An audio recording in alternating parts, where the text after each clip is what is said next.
that. So the first item on the agenda then is the consideration and approval of the minutes of the meeting of the pension committee held March 5th, 2020. I assume everyone has received a copy of those minutes. Do I have any comment or questions regarding the minutes, or are there any changes to those minutes?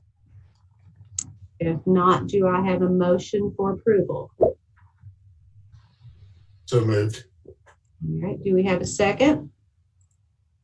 Second. Second. Okay, thank you. Then with motion and second, all in favor? Aye. Aye. Any opposed? All right, then motion carried. So the minutes were approved. The next item on the agenda is presentation by Jim Statler regarding the pension decision and option overview presentation. So I will turn it over to Jim for that presentation. Thank you, Madam Secretary. Good afternoon, everybody. We're going to walk through this in a version of a PowerPoint that we put together here with my fellow deputies. Just a little background. We have a big decision we have to make as an organization. We have to make the decision by April 30th and file across the street if the decision is to leave the Kentucky Employees Retirement System, which is one of the options that we have. The other option is to stay with KERS. And there's a lot of moving parts to this decision that we're having to make. We're going to cover a few of them here. We're not going to get down into the weeds today. It's going to be a little bit more high level.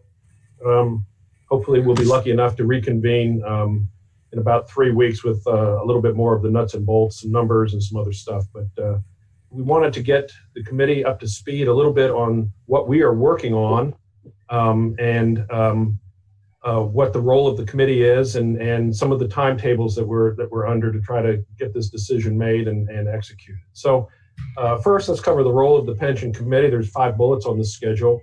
The committee's role, if you will, is to review with staff, that's us, our actuaries who we've contracted with to assist us, and legal counsel who we're contracted with to assist us, to ferret through all the options available to us and help the board make an informed decision on what course of action we want to take with respect to the pension plan. The role of the pension committee is to ask questions, identify what information would be helpful for the full board. And so this is going to be an interactive group. We have management here, we have the committee here, and between the two of us, we are welcoming a broad exchange of ideas and thoughts and concerns from members of the committee and members of management. We're looking for the committee to inform us of concerns that you may be experiencing or hearing from external partners. This is not a decision that we're going to be making in a vacuum. Okay, sorry, I lost my PowerPoint there. I got it. It's going to impact staff. It's going to impact the board. It's going to impact our financials. It's going to impact the partners out in the Commonwealth that we are here to serve. And so, if there are concerns that are raised that you run across in your travels, we obviously are very interested in knowing what you're hearing from some of our partners. Then at not this meeting and probably not at the February meeting, but at the March meeting, role of the committee is to hear staff's recommendation and vet it and subject it to just beat it up and make sure that we're all on board with what the decision that we're going to recommend to the full board is. That'll happen presumably at the March pension committee meeting, and then present a final recommendation to the full board at the March 25th, 2021 board meeting. If you recall, that meeting is a specially scheduled board meeting for the purpose of making the pension decision. We normally don't meet in March, but that gives management 5 weeks to execute the decision if we should decide to exit the pension plan. There's a lot of T's to cross and I's to dot to get to that point. And so that's where we are. That's what we really welcome any commentary from the committee, questions, so that we're not missing anything and that you're up to speed on everything we know about the challenge in front of us. Moving along, recap of the challenges. We're serving 3 masters here with this decision, and it's the masters that we serve, pretty much all the time. We have a mission. We're here to help house and the citizens of the Commonwealth. We have to remain financially stable so that we can perform that mission, and we have to have adequate staff and learned staff to execute that mission. You can do one, but you can't do one without taking care of the other two. And so this decision is going to impact staff. It's going to impact the financial stability of the company, and it will impact our mission. And trying to get that balance in place is one of the foremost things that we have to try to accomplish as we go through these different options. By way of history, and some of this is probably a repeat, but here's a graphical analysis of how much the various members were kicking into the KERS since its inception in 1956. So we've got a lot of history here. But you can see that the pay-in contributions stayed under 10% pretty much until the late 2000s, and then they started to climb. And you can see the rightmost bar, if we stay in the pension plan and we don't get any relief from the pension plan, that we estimate that our pay-in rate for fiscal 22 will be 85 plus or minus a couple of ticks percent, which is a pretty hefty pay-in. The state itself has been paying at that rate for the last year or year and a half. We have had a subsidized allowance and been paying in at only 49%, but I'm not sure that that's going to continue forever. So as it stands now, pending any legislation and any decision to exit the pension plan, we'll be looking at an 85 cents on the dollar pension contribution for fiscal 22. So that's a pretty graphic illustration on how the pay-in has gone. And personal opinion, it was kept artificially low there for a while. And the reason it's so steep now is because it was so artificially low in the past. We got to make up for what we didn't pay earlier in the decade, in the 2000s and late 1990s. So eventually it has to be paid, and we're at that juncture right now. Looking at it a slightly different way, in fiscal 2010, which is 1 year before I started here, our payroll was about $15 million, and our total benefits load was $5.2 million. And so we were paying 33 plus or minus cents on the dollar for all of our benefits. And you can see now the fiscal 22 projection is, even though our payroll is projected to drop down to the 11.5 million, the benefits now exceed our payroll. And so we're paying 110% of our payroll in the form of benefits, 85% of which I just said was for pension, the other Social Security, and a handful of other benefits that we pay. So you can see that the cost of the benefits and the impact on our overall financials is pretty extreme. That comp and bennies 10 years ago was $20.5 million, and is projected to go to 23 and a half for fiscal 22, but that's after we've reduced our payroll by $4 million. And so it's a pretty dramatic impact on the financial performance of the company. And as we've gotten more efficient, we're doing the job with fewer people. Unfortunately, the cost of the pension plan has outstripped the savings we've had in payroll. Just looking at a couple of numbers that I just went over with everybody. About 34 cents in benefits in fiscal 10. Fiscal 21, which was not in the graphic in the circle chart before, is coming in about 74 cents on the dollar. That's largely as small as it is because we did get subsidy for the last couple of years by only having to pay in the 49.5% instead of the 85 that the rest of the state was paying.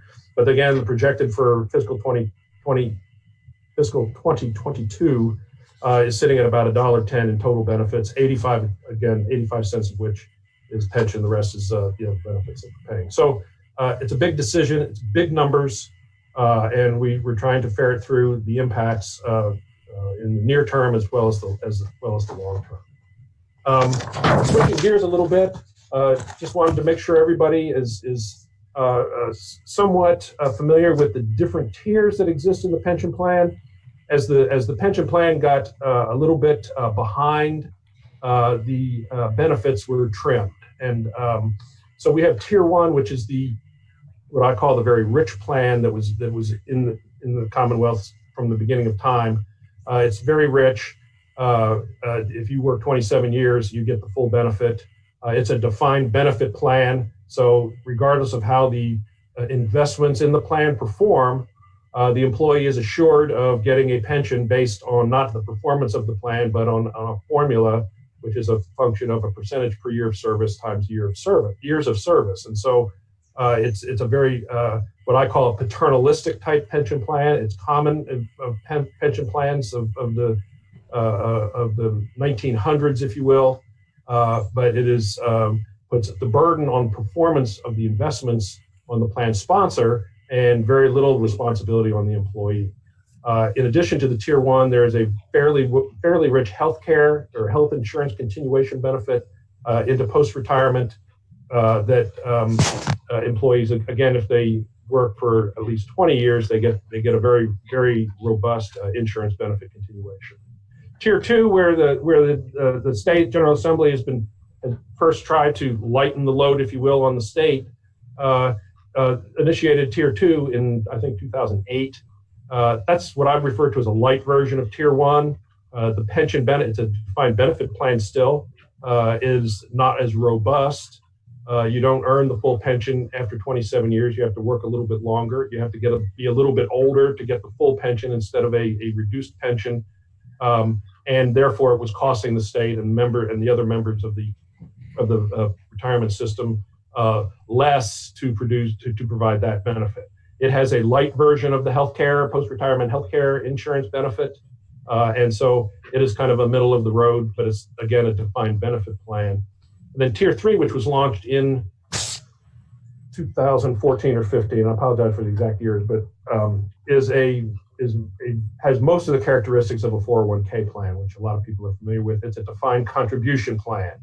And although the performance of the investments is still vested in the investment managers of KERS and not the individual employee, and there are guarantees of performance on the investments of the 401k type plan, it is nonetheless more characteristic of a defined contribution plan and less of a defined benefit plan. The healthcare provision is very similar to Tier 2. It's not quite as rich. It has a little bit different vesting schedule on it, but it also has a post-retirement insurance benefit. And so, and you know, Tier 3, as defined contribution-like as it is still the employee is reliant on the performance of the fund to fund the benefit, and there is a guaranteed benefit with that plan, which you do not have in a typical 401k plan. And so it's a formula of math more than it is of years of service necessarily, but it still is a little bit more paternalistic, if you will, than the typical 401k you find in the private sector. Looking at the impact on the staff, 53% or just over 100 of our employees are Tier 1 employees, and so they have been counting on a very robust pension for a good long part of their careers, and one of the options we have is to stop accruing to that robust pension and revert to a more of a 401k type plan, but that is set to impact a little bit more than half of our employees. The Tier 2 folks, and the Tier 2 was in place for a relatively short period of time, which accounts for the small sliver of the pie. The decision, again, will impact or fail to impact, depending on the decision, will impact the Tier 2s to a lesser degree than the Tier 1s, primarily because the Tier 2 pension is not as robust and as rich as the Tier 1 plan. And then the Tier 3s, 35% of our employees are recent hires, if you will, hired since 2014 or thereabouts, and in the Tier 3 plan. And the decision we'll be making as a group going into April will impact the Tier 3s the least. And so we have three fairly diverse populations, each of which has we're going to have different impacts ranging from fairly significant to virtually none based on these decisions. Now, the one thing that, depending on if we do exit KERS, the insurance benefit is kind of a hairy benefit that is in the KERS plan that is not presently envisioned in the replacement plan that we're wrestling with on how do we replace the impact of the loss of the insurance program. So, it's part of the decision. We'll get into a little bit more of the weeds on that at the next meeting, but we are it's a piece of the puzzle that we're trying to just understand the impact on each of the tiers and each of the groups of staff and what we can do to eliminate the severest impact of each of the decisions. The decisions in front of us and the options in front of us are on this chart here. Then we've broken it down into 4 basic options, and going counterclockwise, starting on the left side, we stay in KERS, and it says no House Bill 8, and I'll go into that in just a second, but that is the 1A version of staying in KERS if that is the version that we end up with, either deciding or depending on how HB 8 worked its way through the General Assembly, that will result in us paying 85 cents on the dollar that we discussed earlier as far as the pension load is concerned. Pending at the General Assembly is House Bill 8. It is virtually a mirror image of House Bill 171 that was in the General Assembly last year that got frozen out when the COVID emergency really hit in March. It is a little bit different way of paying for us to pay the accumulated unpaid liability that's in the pension plan. It has attributes that are really kind of favorable to us because the census of our employees and some of the different other numbers, if you will, behind the way HB 8 would be implemented would save us quite a bit of money and not subject us to the real high cost of staying in KERS without HB 8. Whether it passes or not, I don't know. My understanding is it has very good favorable, support in the General Assembly, but that is no assurance, as I'm sure you're well aware, that it's going to come to fruition. But what we have to do here, and management and the number crunchers, primarily me, is at least crunch the numbers of HB 8 because we won't know whether it passes or not. If we wait till it passes and then try to do it, we won't have time to get the numbers crunched. So we're crunching numbers of all 4 of these options presently, and in my case, hoping that HB 8 doesn't change remarkably because I'm doing the numbers based on how the draft of the legislation is in the committee now. Then there's 2 other options that are out there. They're freezes, if you will. It's a term I think most of you are familiar with. There's a soft freeze and a hard freeze. I'm going to talk about the hard freeze first.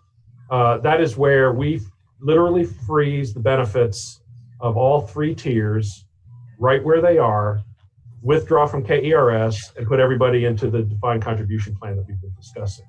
That means that somebody with 23 years of service who is counting on 27 years and a pension of X is not going to get to 27 years and a pension of X, but there will be a reduced pension of Y, and based on age and years of service combinations, maybe not drawable until the age of 55, whereas there are several tier 1s that could start drawing as early as 45. And so it's a severe impact, hard freeze, it's a severe impact on tier 1s and practically no impact on tier 3s. If you go to the soft freeze, which is an actuarial exercise that we've gone through, says that anybody in tiers 1 and 2 is assumed and will continue to accrue years of service and pension benefits as if we stayed in KERS and not to be frozen out. Now you can imagine that the cost of a soft freeze is significantly higher than a hard freeze because we'll be paying and recovering the unpaid liability of a very robust and rich pension plan with just writing a check for it when we decide to get out of the plan in April if we decide to soft freeze. And so each of these options has a price tag. They have different cash flows associated with them. The exercise of measuring this is measuring 30 years worth of cash flows, discounting it to present value, a bunch of other jibbity that we're going to talk a little bit about in the February meeting. But the approach that we're using to determine the cost financially of these options is looking at all the cash flow and discounting it to present value so that it's in today's dollars today. And they have demonstrably different cash flows. And when you discount it back, there's the numbers range from something more than $100 million to something a lot more than $100 million. So the range is about 105 to up to about 145 or 150 million between these different options. So the bucks are big. The differences in the bucks are big, and so we have to look at all the different impacts. And so far, we've just talked about the financial, but there are personal impacts, and we have to make sure that the financial and personal or staff impacts do not take too much away from the mission, because the mission, in my opinion, is paramount. We have to have the people to do it. We have to have the money to do it. So we're serving three masters. So just a quick little primer here on know your tier, know your benefits, and we've covered a lot of this already, but and I apologize for the small typo on this. We produced this primarily for our employees to look at and so that they can get an understanding of some of the stuff that their management is wrestling with. But there are the three tiers, and then there are some other factors that we're considering to minimize some of the impacts of everything. But clearly, if we stay in the plan, there's no change for anybody, and no tiers and no nothing, because it's going to be stay the course, and the impact is going to be financial, because the check that we're going to have to write is the biggest if we stay in KERS. Then there's the soft freeze option, and you can see that the tiers 1 and 2 have virtually no change, because we're going to pre-fund the pension plan, or the pension that they were expecting to get anyway based on their years of service. And the way that works is the full pension is payable after 27 years. And so if an employee has 22 years in on June 30, which is the cutoff date, June 30 of 21, we're going to pre-fund an assumed cost of them staying another 5 years and pay it all today. And one of the downsides of that is if we pre-fund that and somebody leaves after a year, when we just pre-funded 5 years of pension, we don't get the other 4 years back. And so you're rolling the dice a little bit that the actuaries are really, really good at making their assumptions, and that when they say this person with 22 years is going to stay 5 more years till 27, that you can be pretty sure that they're going to stay for 27. And if you're a tier 1, they will, because the tier 1 pension is so rich. And so there's a lot of different assumptions that are in here.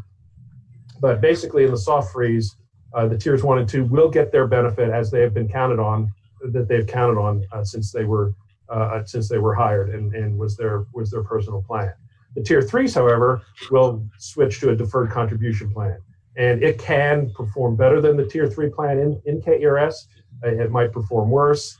There's no guarantees of performance in the DC plan on the freeze, versus there is some guarantee of performance on the tier 3 in KERS. So it does have some impact, some risk more than actual impact on the tier 3s. Sick and vacation leave, those are ways of bumping your years of service, and the pension plan allows for that. That if you have so many hours of sick leave, you can buy years of service with it, and so as you go through the different options, there's virtually no change if we stay in, because we're going to steady as she goes on the way we use sick and vacation time now. Tiers 1 and 2 in the soft freeze will continue to accrue service credit. Tiers 3, of course, and new hires will go to contributions, will end contributions to KERS, and then in the hard freeze, all tiers end the contributions to KERS for service credit on June 30th. Now, any sick time that's accrued through June 30th can be used to boost the hard freeze service time and the hard freeze benefit, which, of course, the actuarial cost of that is part of the payoff of the freeze option. And then the participation in the Kentucky Employees Health Plan, ability to cross-reference and state benefits, that's no change. And in this one, we're not talking about the post-retirement insurance. We're talking about the major medical insurance that all employees have. We have been assured by the insurance program at the state and retirement that our employees will continue to be able to participate as long as they're employed at Kentucky Housing in the state's major medical insurance program, which is it's important for a single participant. It's extremely important for spouses where both spouses work for the state, that they get a big, it's called the cross-reference program. And it's a tremendous benefit if both are employed by the state, and it lessens the impact there is no impact on that particular during employment insurance program, regardless of the option we choose to get out of the pension or stay or get out of the pension plan. So a lot of moving parts, a lot of big numbers being pushed around to assess the actual cost, and then tangentially the social impact on our employees and the social and financial impact on our employees, and then the social impact on our mission. So we're working through it. Okay, just to recap a little bit, option 1A, which is stay in KRS and House bill does not pass, no change for employees, and we start absorbing the 85%. And so you can imagine that the cash cost of that on an ongoing basis is pretty strong, as we have to pay that. And that 85% of your compensation is anticipated to be paid for 30 years. Okay, so it doesn't sunset 10 years from now and we go back to a 10% pay-in. The thing assumes we're going to pay 85% of our payroll for the next 30 years at 85%. And so you can imagine what the cash flow on that's going to be. You saw the donut earlier in the slides. It's a lot of money. Discount it back. It'll be present value, but it's a big number, as you can imagine. If House Bill 8 does pass, that pay-in rate drops from 85% to 61%. Essentially, other than that, it's like we stayed in without House Bill 8 passing. Again, if we stay in, no change for the employees, but we still have to write a check at 60% of our payroll for the next 30 years as well. So that has a cost that we are considering when we're looking at the different options from a financial standpoint.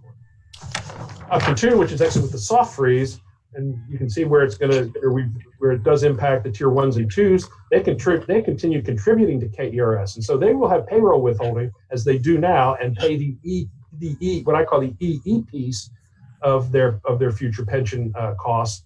We, the ER, the employer, will pay a lump sum actuarial present value of what the estimate of their piece is, and that gets paid up when we exit the soft freeze. And like I said before, if they don't not live up to, but if an employee that we paid for, assuming that would work for 7 more years, quits after 2, we pay for 5 years and we don't get it back. And so there is a financial risk to overpaying in the soft freeze and getting nothing for your money.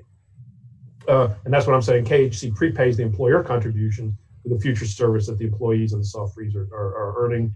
The tier 3 and new hires exit and begin contributing to a defined benefit contribution plan. I know this sounds repetitive, but I think it's important to understand from a personnel standpoint and a little bit from a corporate standpoint where the impacts are, so that I can gel there for a while. And as we go through the options and look at the dollars and some of the other impacts, it's more common. It's a second nature to know what the different impacts are. KERS bills KHC for its unfunded liability, which we have the ability to pay in a lump sum or in installments. And the lump sum on the unfunded liability is on this one is in excess of $100 million. And then we also have the privilege of continuing for 30 years of contributing to an alternative pension plan as well. And so big dollars and a tough decision that is facing us. Option 3, as we've talked about, is a hard freeze. All employees exit KERS and begin contributing to a new defined contribution plan, depending on that contribution plan or that DC plan's characteristics. And we have different options available for that. Jeremy's going to talk a little bit about what the replacement plan the terms that the replacement plan might have, which could be positive to the employee or possibly negative to the employee. And then we get a bill for the unfunded liability in the hard freeze as well. It's comparatively smaller relative to the soft freeze because we're not prepaying for future tiers 1 and 2 pension earned, but it's still in excess or very close to $100 million there as well. And so there ain't no cheap out. A couple of concerns, and these are not all the concerns. We have a longer list. We kind of brought 4 of the biggies here. And it gets to the mission, our ability to meet the mission, not just financially, but with enough talent that we can pay a reasonable salary rate and couple it with a reasonable benefits program to be able to get people to come work for us.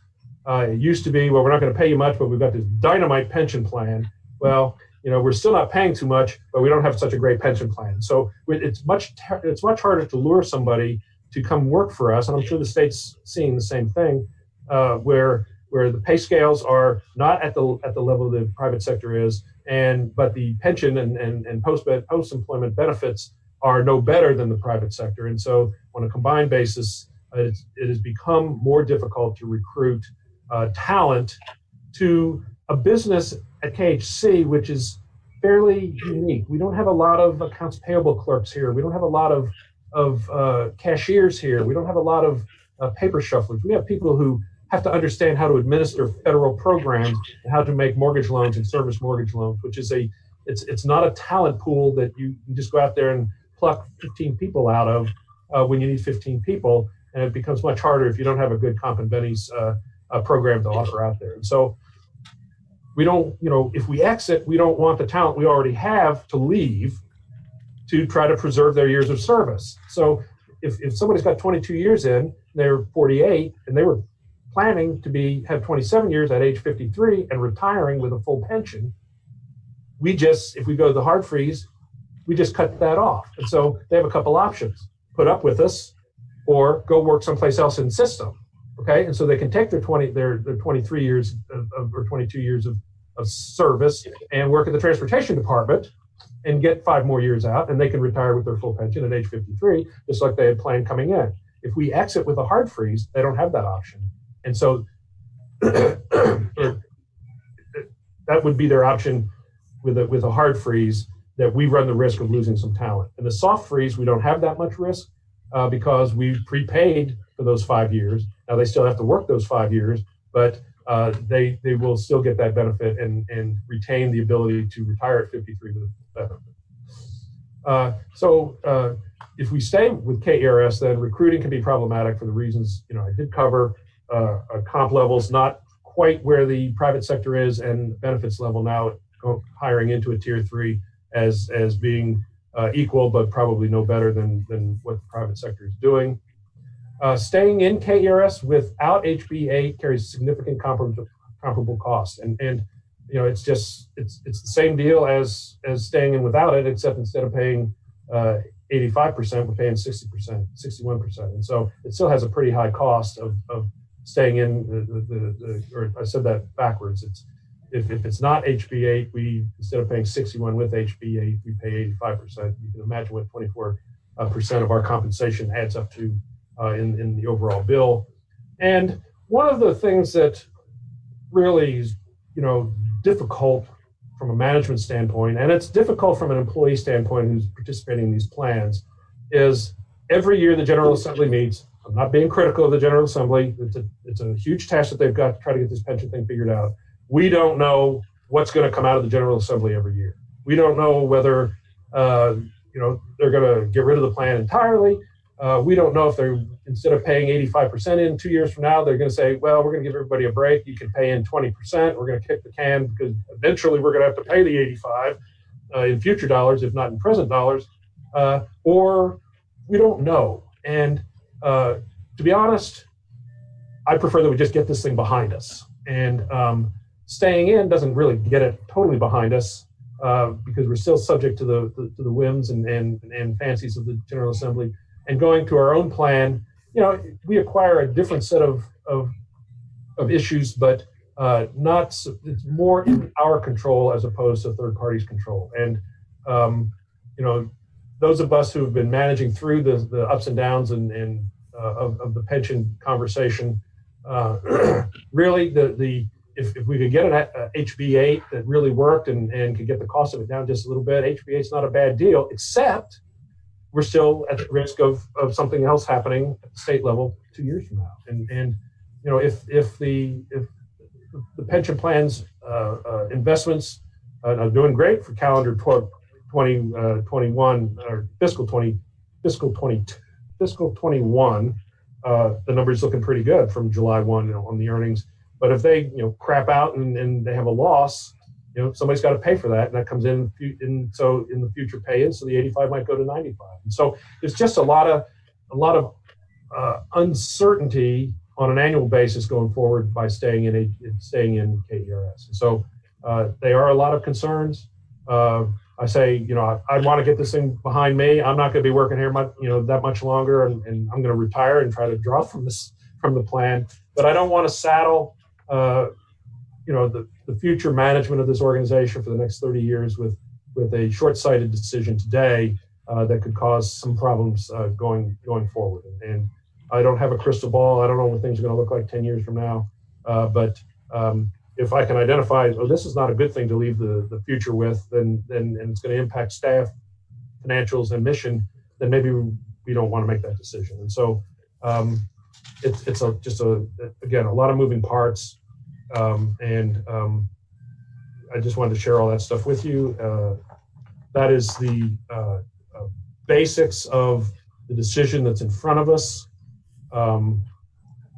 We are, soliciting expert help with actuaries and legal.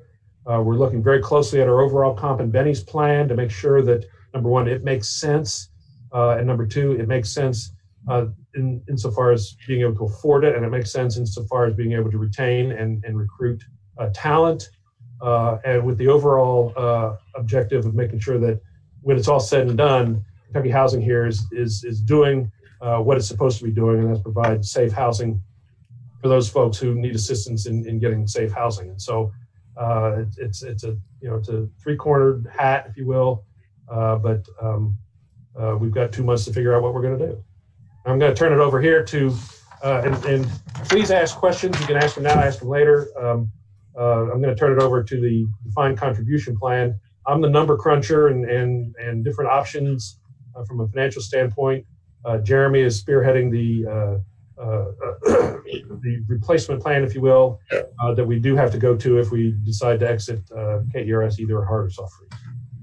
Jim, you mentioned the comps and bennies analysis. When will that be done? When what analysis, Barry? I didn't hear you.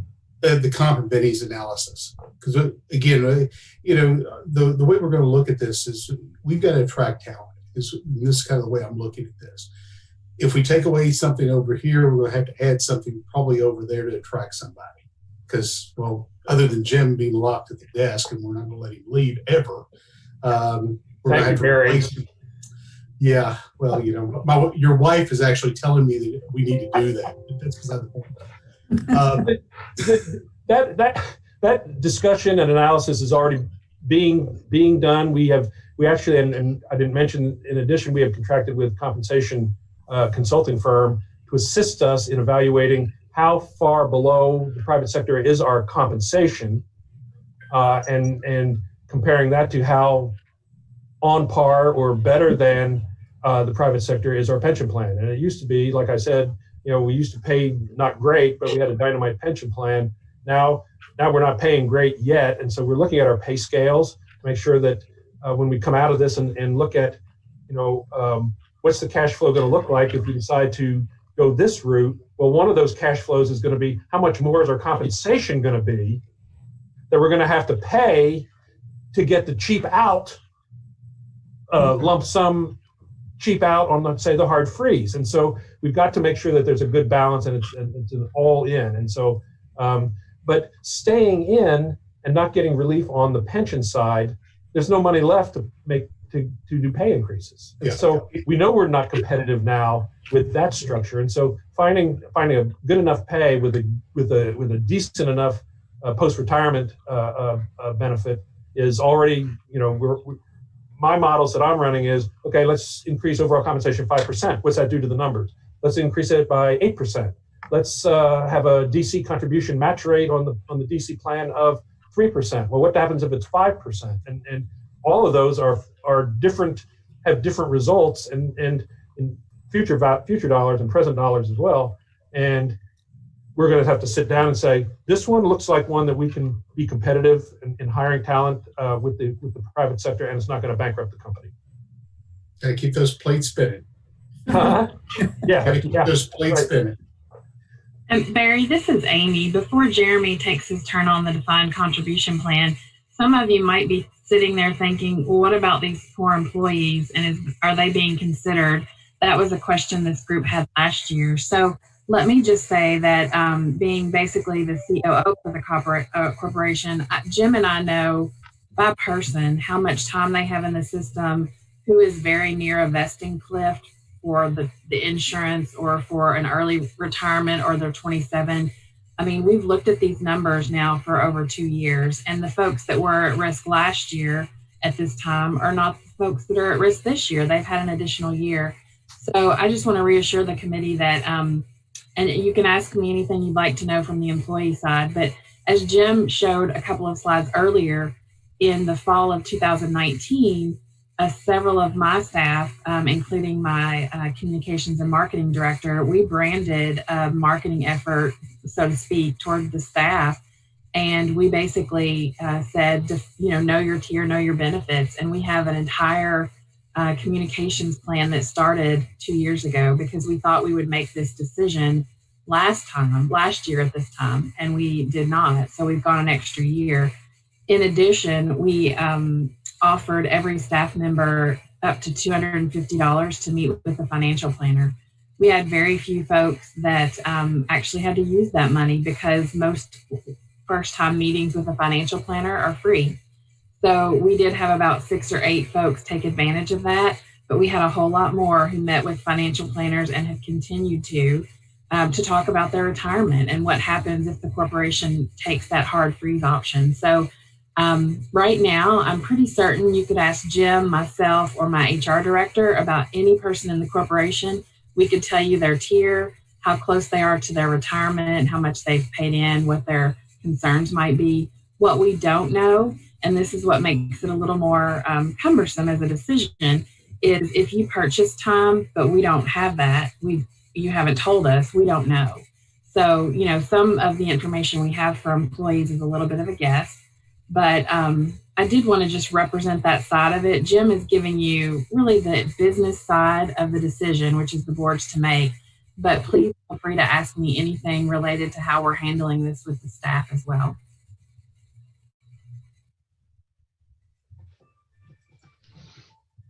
Oh, Amy, let me ask you this. This might get him. I apologize for being late, but I couldn't help it. So if we went to a hard freeze, would those employees that we have now, would they be in tier 1? Would they be allowed to purchase time before that happened? So yes, and they could have last year, which is to their benefit. I don't know if staff did, but we kicked the can down the road a year, so they had another year to pay for that. The way it's structured is if we exited in a hard freeze, they could enter into a contract to pay for their time. Now, most of you familiar with the retirement system know there's only a few ways to pay for your time. You can't just write a check, which makes it unfortunate. If you had that amount, that's a very pricey payment. But the payment plans have to be completed by June 30 of 2021, which is this June, when we exit the system. So it really didn't make it an option for folks this time last year because they would have only had 2 to 3 months to pay, unless they had a very small amount of time. That might have worked for a handful of our staff. But they have had time since. They knew that this decision was moved down the road for a year. So we may have had staff that in the last year decided they could afford to stretch those payments out over a year and purchase time. We don't have any, that's private information. We don't have any information about that unless the staff member has come to us and said, I'm going to be short. But what we do have is their time that they have worked at Kentucky Housing, and when we hire them, we have to know how much time they have in the system prior to coming here so that we can make sure that their benefits are calculated appropriately. So yes, that was an option. Okay, thank you.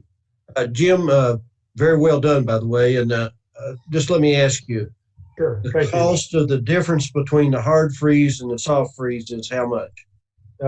My estimate right now is between $20 and $25 million.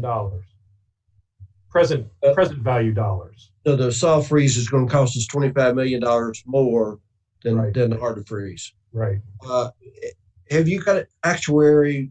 Have they given you a recommendation, or have legal folks given you a recommendation on what we should do here? Not yet. the mechanics of it is we got figures and numbers from KERS last year to make our decision, and we do not get, and they were not going to get updated figures from across the street. And so we have gotten from our actuaries, based on last year's numbers, confirmation that the numbers that we got were in the ballpark of where they should be. But from a recommendation, we're not as to which option to actually select. We're not at that point yet. It's what we need to get from them. I'm not sure that they'll actually give us a recommendation one way or the other. They'll just present the different, either confirm the numbers that we've got or what have you, and share some of their experiences. I mean, the actuaries we're using are current actuaries for the teachers' retirement plan and former actuaries for KERS. So they know the plan frontwards and backwards, the different programs frontwards and backwards. So we'll be using them in a consulting basis to help us along as management settling on a decision and then communicating that to you guys. Okay, thank you. And I'm from the north, everybody. Guys is a genderless term. And I apologize for choosing a possible gendered term, but you folks is probably a little bit better.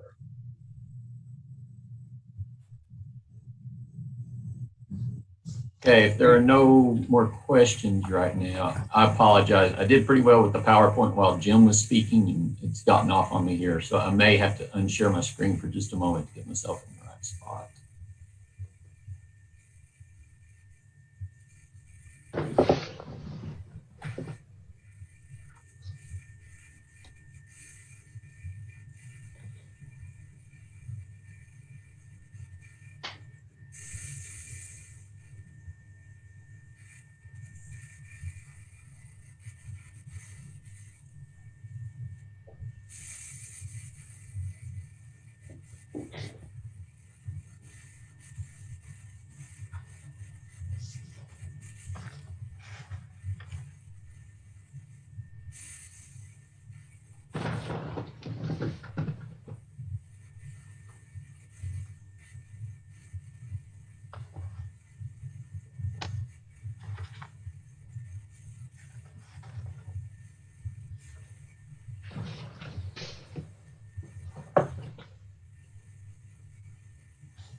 Okay, does everybody have that on their screen now? Again, I do not.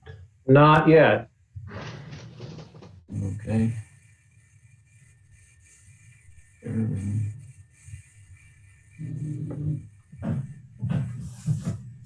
How about now?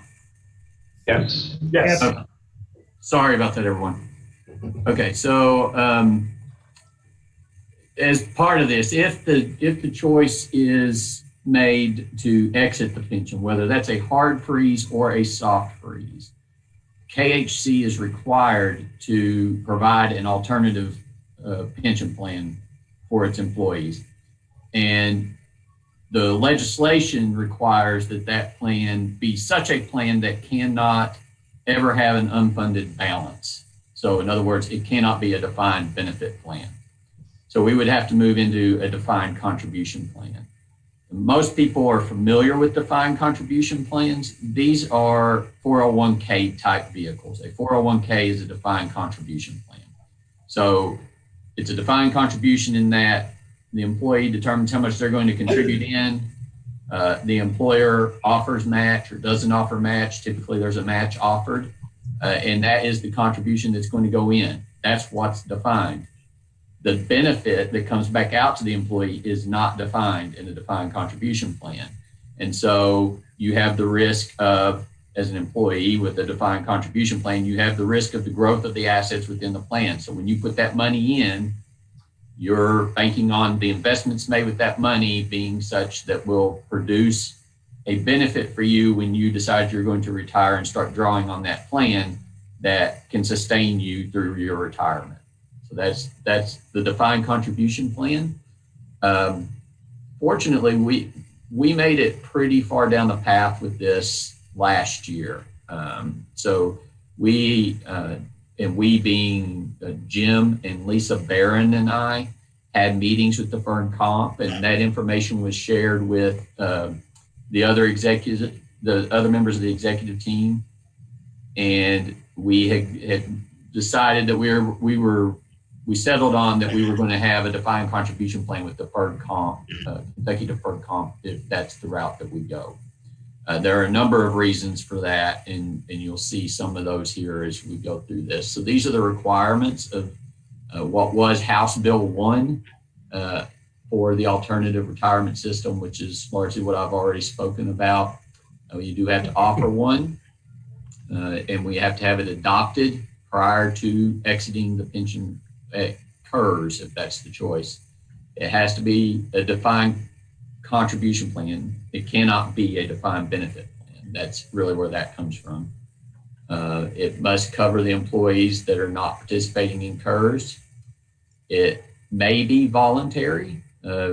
If we go this route, we would make it available to employees. We haven't really talked about it being voluntary, but that could be an option, I guess, if they decide they don't want to contribute to the 401k. We could have the option of not forcing that, but that would be something we would work out still. And if the successor plan is a 401a plan that accepts transfers, and the employees have to be able to transfer their balances that remain over at CURS over to their defined contribution plan. So a rollover. If you've ever worked at an employer who had a 401k and you moved to another employer and you didn't want to have to track two different pension accounts and see what's going on in two different pension accounts, you may well have done a rollover contribution yourself over the years. So as we said, we would establish a new plan. We would adopt a plan design. In talking to Deferred Comp, we are not eligible to have a 401k specifically. So what we would be looking at is a 401a plan, which operates very similar to a 401k. There's really not any difference. It's just a different subparagraph of the code that covers it. We would need to select a trustee for the investments, and that would be through Deferred Comp. Deferred Comp contracts with Nationwide, which is most people have heard of Nationwide as far as investments go. It's a reputable firm that's choosing the vendor and the record keeper. So we've really gotten down to that point in it. So now we're at the point where we would put together our plan with them. We do consult with outside legal counsel that specializes in pension plans. His name is Alan Paw. Everyone, for the most part, on this committee should have met Mr. Paw last year at our meeting. He was in attendance. We do expect him to be in attendance at our next meeting and be available to the committee to answer questions you may have. So once we have all of that finalized and a determination is made, if the determination is made to exit the pension, either in a soft freeze or a hard freeze, then part of what the board would vote on in March would be to accept the alternative pension plan as established, that it would be a defined contribution plan through Deferred Comp. And then if that's the decision, as Jim mentioned, we have lots of paperwork and lots of process we have to go through with CURS. And part of that process would be to get CURS approval of that plan, and that CURS signs off and says that it meets the requirements of the legislation as an alternative pension plan. We would do lots of communication with our employees about their options. Nationwide has indicated they would come at that time, pre-COVID, they were going to come on site and do trainings with our employees. We would have a similar arrangement worked out, undoubtedly on a remote through Zoom meetings or something of that nature, so that it gets well communicated to the employees and they have a good understanding of what is available to them. And then we include on here submit IRS application, and we can kind of get around a lot of the process with the IRS. If you're creating a new plan from whole cloth, you have to submit that to the IRS. The IRS has to approve it as qualifying as a qualified plan under 401A of the code. By going through Deferred Comp already has sort of canned plans, what are called canned plans. They are plans that have already been submitted to the IRS, gotten the approval, and then they create enrollment documents. They're just fill in the blanks where you fill in your names, but all the terms are consistent with the plan that was submitted to the IRS. So it's already gotten its IRS approval, and you kind of get around a lot of that process by going through a canned plan. So that is the defined contribution plan. And as I said, at our next meeting in February, we expect to have Alan Paw in attendance. And Alan, it's my understanding Alan was going to watch the stream of this on YouTube. So in all likelihood, he's hearing me talk about him right now. But he plans on being with us in February to talk more about the legal side of this and get into the deeper issues and answer any questions you may have about that plan. It would operate, as we envision it, very similar to a 401k. So employees who contribute from their withhold, have contributions withheld from their paychecks. They would be sent over to Deferred Comp. Deferred Comp would manage their accounts for them, consistent with how they elect their money to be invested in their plan. Deferred Comp and Nationwide offer a variety of investment setups. They offer, if you're, I don't know how many of you have ever worked with a 401k situation, but oftentimes they will offer, safe investments, income investments, income generating investments, income and capital growth investments, and it all ties into what risk level you want your money invested at. The general advice is the younger you are, take on more risk with your investments to get more growth over time. As you get closer to your retirement age, you want to be a little more conservative in your investing and preserve what you've been able to save up to that point and not risk as much. So they offer tier sort of investing where you say, I want this much risk in my portfolio, and they'll invest it consistent in that manner. I believe they also offer the option of sort of managing your own investments, and you can go in and make some specific investments yourself and sort of manage your account yourself if you choose. So there's a lot of flexibility and options that are offered by Deferred Comp. Deferred Comp offers us a lot of efficiencies and a lot of synergies as our administrator. Many of our employees already have accounts with Deferred Comp because we do offer that to our employees as a supplemental retirement plan. So many of them already have accounts there. They are already having money sent there. They already have investments there, and they understand Deferred Comp, and they're used to working with Deferred Comp. Deferred Comp offers lots of powerful online access to your account to see what's going on there and what elections have been made. They were very helpful, very eager to be helpful, and asked or answered any questions we had of them very fully, I would say. And they bring a lot to the table as an administrator for KHC. So that's where we would be looking to go with our accounts. And we're just working on the details of the plan. I've been going back and forth with Nationwide a bit on questions of elections that you make on the plan documents, and just getting clarification of that to be able to advise the executive team as we work through what we feel like we can do as an employer. We would have options in that plan also of doing discretionary contributions for employees.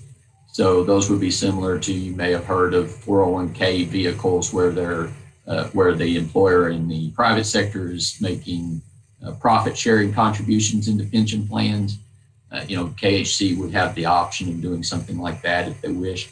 There's lots of flexibility with the plan, and if you draft it one way today, you can make changes to it tomorrow and have those take effect going forward. So you have lots of flexibility over time. If you need to make changes to the plan, you can very easily. So if you set it up as a sort of a plan that's 3% contributions by employers or by employees are matched 100% by the employer today, and 5 years down the road, you feel like you want to do something different than that, you can amend and change going forward. You have notice requirements to the employees, so you're not just yanking rugs out from under them without them knowing it. But it gives you lots of flexibility. The cost of having a 401A plan in comparison to the cost of the plan with KERS is drastically less.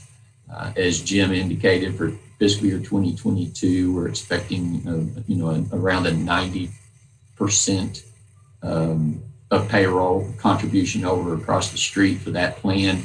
The cost of a 401A plan is whatever you determine as the employer you're willing to do from a match standpoint or from a discretionary contribution standpoint, and then the sort of ongoing administrative costs of that plan, which are drastically less than what we're paying across the street in total. So it can be a much less cost burdensome plan for us. It gives us more flexibility. We have greater control over that plan than we do with what's across the street. Jim talked about, we are at the whim of the General Assembly as long as we are participating in KERS and what the General Assembly may enact regarding that pension plan. We are at that whim.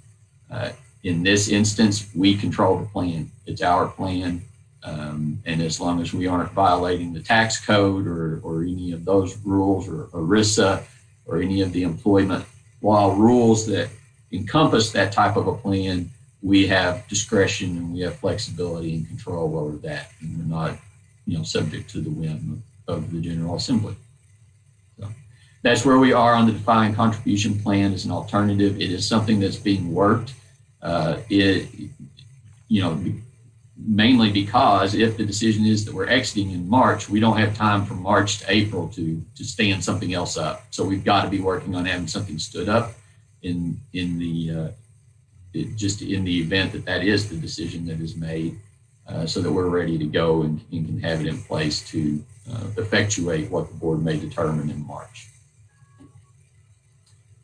Irene, let me ask you, have you going back to Jim's concern about retaining and recruiting key employees, do you all have any idea about what the market is in your all's area as far as the contribution rates?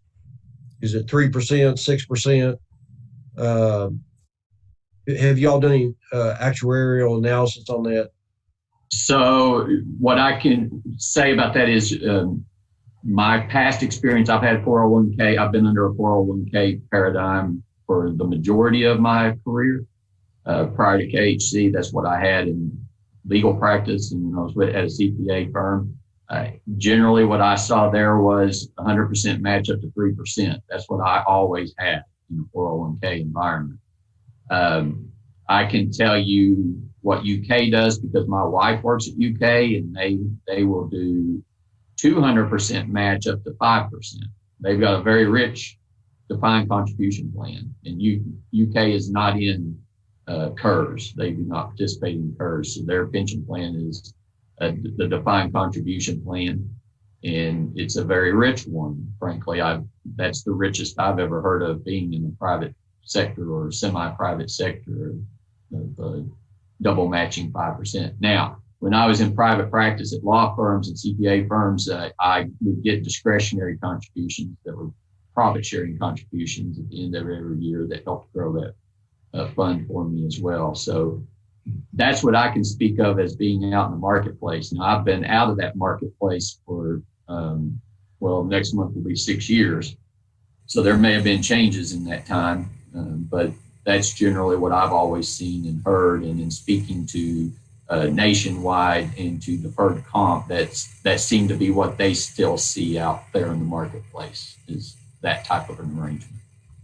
And maybe this is a question for Amy, but would a richer contribution rate appease the tier 1 employees? And is there a consensus among the employees of any of this of any of these plans that you propose?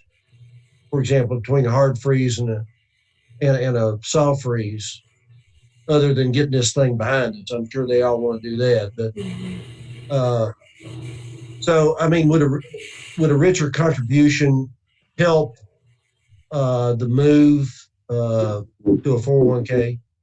Yeah.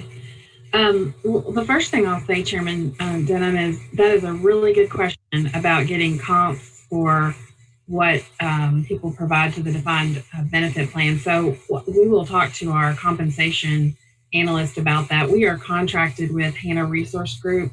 We've brought that contract to you all several times, and that is a question that they could help us answer as well, to get a third-party perspective from the employers that they work with locally.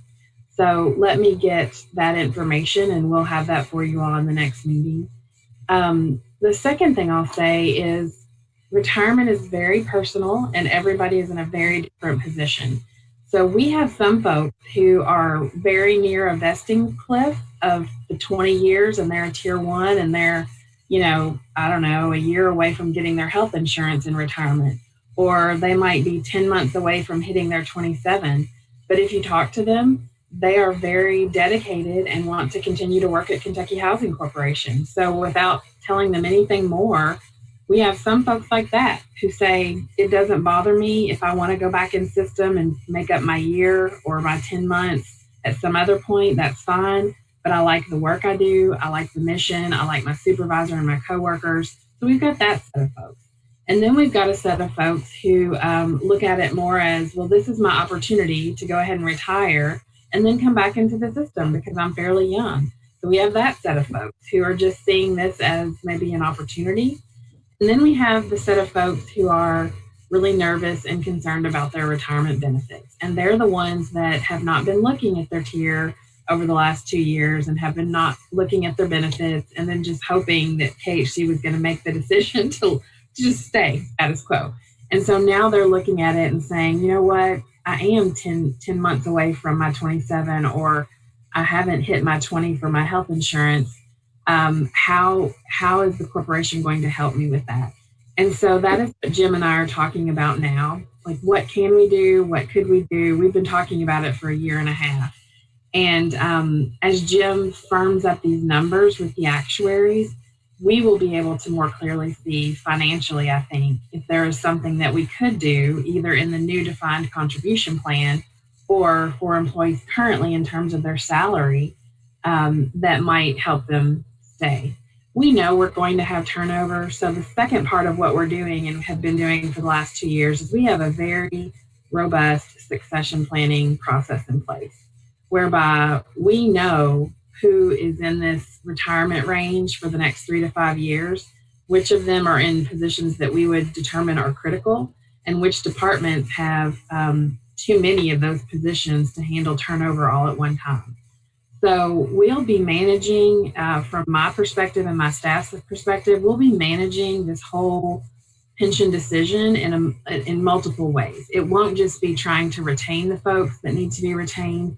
It'll be trying to train and replace them with internal folks who have core knowledge that's been transferred. It might be trying to, somehow incentivize some of them to stay for 6 months more or a year more, so that the transition doesn't happen and we fall off this edge June 30, July 1.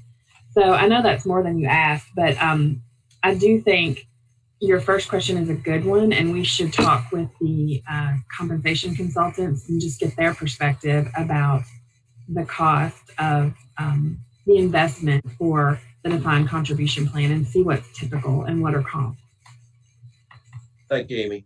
Sure. Well, I just want to say, Winston, that I am so impressed with the knowledge your folks have here. So, Jeremy and Amy and Jim, you've done an excellent job. Let me open it up to other questions from other members of the committee.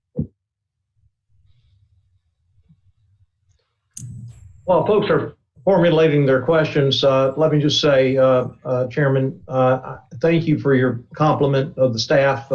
I deserve no credit for that. They're the excellent staff that I inherited when I came to Kentucky Housing on November the 16th. They really are great at overall in terms of the mission that they're focused on in housing in Kentucky. but they've been really dedicated to this retirement issue. And the description of what both Jim has talked about, Jeremy's talked about, Amy's talked about is only the very top surface of what work they've really done to analyze all this and to make sure that they had the facts to help us through this solution, these issues that we have. And so there will be more to come at next month's meeting in terms of detail in all of these areas. But I nevertheless encourage you to ask questions that you have now, and that may probe areas that will cause more thought or more research before next month's meeting. So have at it. Mr. Chairman, this is Jim.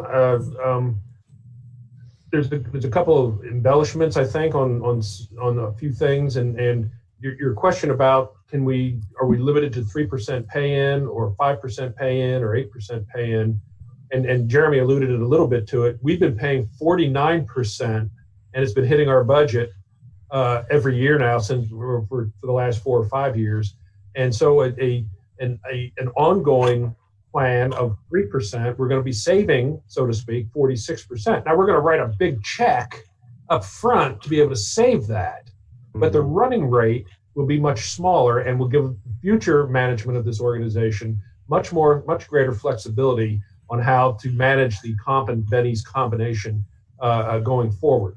Then the other thing, and it's not abundantly obvious, is that regardless of the decision, whether to stay with KERS or do a soft freeze or a hard freeze, the tier 1 and 2 folks still have a very vested interest in the solvency of KERS.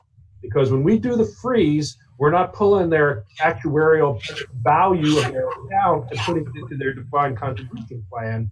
That's staying at KERS. And so if we do one of these freezes, they're going to get a pension when they finally do retire. They're going to get a pension from KERS, and then they're going to create their own type annuity pension out of their 401A or 401A plan.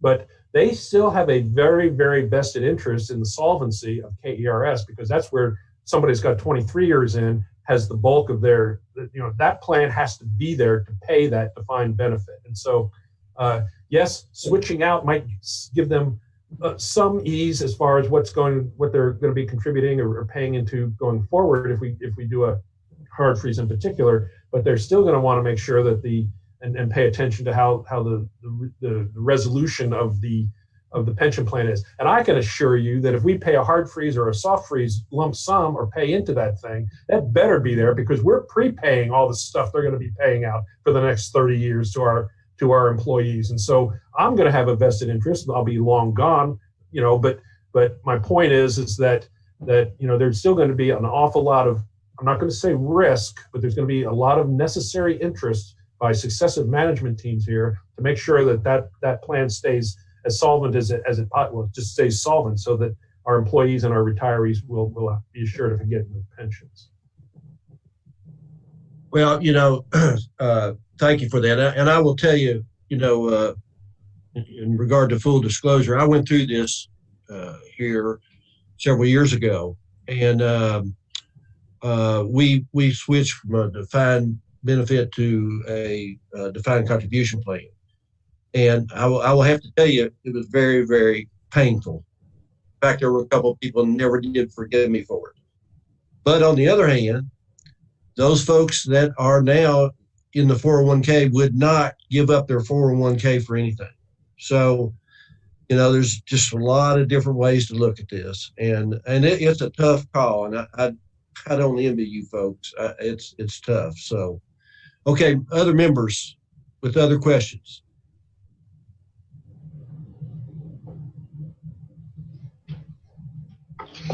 Please.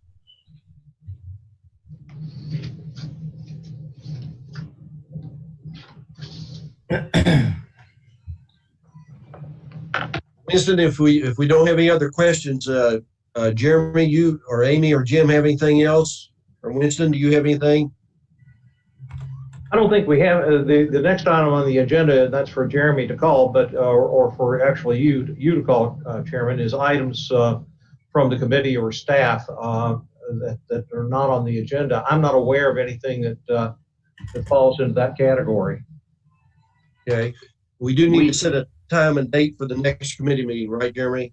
Yes, sir. And if it's okay with the committee, I'd like to just go ahead and set the meeting for February and March at the same time. That gives everyone the most lead time and gets it on their calendar sooner anyway. So hopefully everyone's okay with that. We were looking at February 22nd or February 23rd for our February meeting. We have a board meeting on February 25th, which is the Thursday of that week. 22nd, 23rd are a Monday and a Tuesday. And then I will also point out and just remind everyone, because many of the people on this committee are also on our finance committee. And we have a finance committee meeting on February 18th, which is the preceding Thursday. So we are asking a lot of you folks for that week. But we were hoping for February 22nd, February 23rd in the afternoon, probably at 1 o'clock or 2 o'clock again.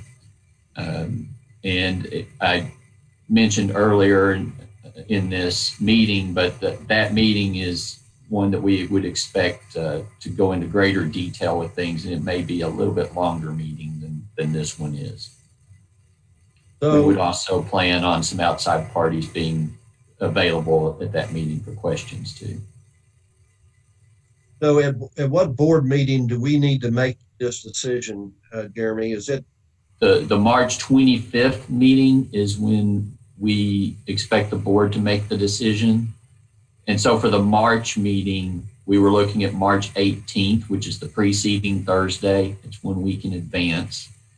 And at that meeting of this committee is when we would expect this committee to decide what its recommendation to the full board at that March 25th meeting would be. Let me get this straight. We're going to have a pension meeting on February 22nd. There's a board meeting on February 25th. There's another pension meeting on March 18th and a board meeting on March 25th, correct? Yes, sir. March 25th, we have to have this in to KERS by when? June 30th? By the end of April. End of April, okay. So we need to make a decision on March 25th, right? Yes, sir. And that way we have time at KHC to get all of our paperwork together and all of the stuff we have to get to CURS across the street to effectuate, in the event that it is to exit, to effectuate the exit.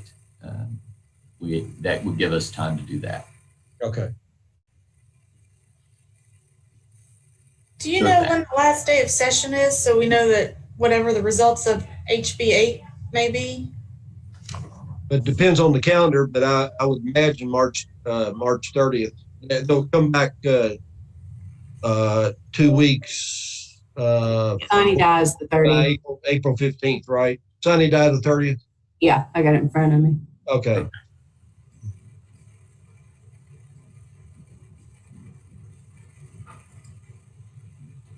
So I think the decision that we need is, after looking at your calendars, it's whether or not the next meeting should be on the 22nd or the 23rd of February, the next pension committee.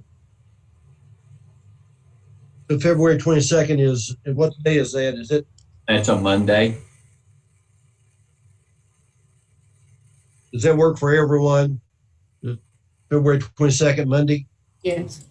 Yeah. Okay. So do I have a motion that we have a meeting on February 22nd, Monday, February 22nd for this committee? I'll make that. We have a motion. Do we have a second? Steve will second. Okay. So we have a motion. We have a second. All in favor signify by saying aye. Aye. Aye. Opposed, like sign. Motion carried. All right. So, And we probably should go ahead and set the meeting for this committee in March, and the dates that Jeremy had suggested for either, I think, Thursday, March the 18th, which gives us more than gives us a week before the board meeting, Or if that is a bad date, we could go to Monday the 22nd or Tuesday the 23rd for that meeting. March 18th. Does March 18th work for everyone? Yep. Okay, entertain a motion that we set the next pension meeting for March 18th, 1 p.m. Let's see. 18th. Okay. Okay. You need a motion? I do need a motion. I'll make that. Okay, we have a motion. Do we have a second? Second, Gail. Okay. All in favor, signify by saying aye. Aye. Aye. Aye. Opposed, like sign. So the next meeting will be March 18th at 1 p.m. Mr. Chairman, will there be a calendar invite sent out, Jeremy? Yes, sir. Okay, thank you. Okay, are there any other items we need to bring up today, folks? Just for a recap, it appears that we have Finance Committee on February the 18th, then Pension Committee on February the 22nd, then there is a board meeting on February the 25th, and then the next pension meeting is March the 18th, followed by a board meeting on March the 25th. Yes, sir. So any of the members of the committee have any other items that they would like to discuss? Or staff? Let me thank all of you for attending, and staff, thank you so much for your wonderful work. Certainly is appreciated. Thank you, Mr. Chairman. So with that, Winston, if you're okay, I'd ask for a motion to adjourn. I'm certainly okay. Thank you. Thanks everybody for attending.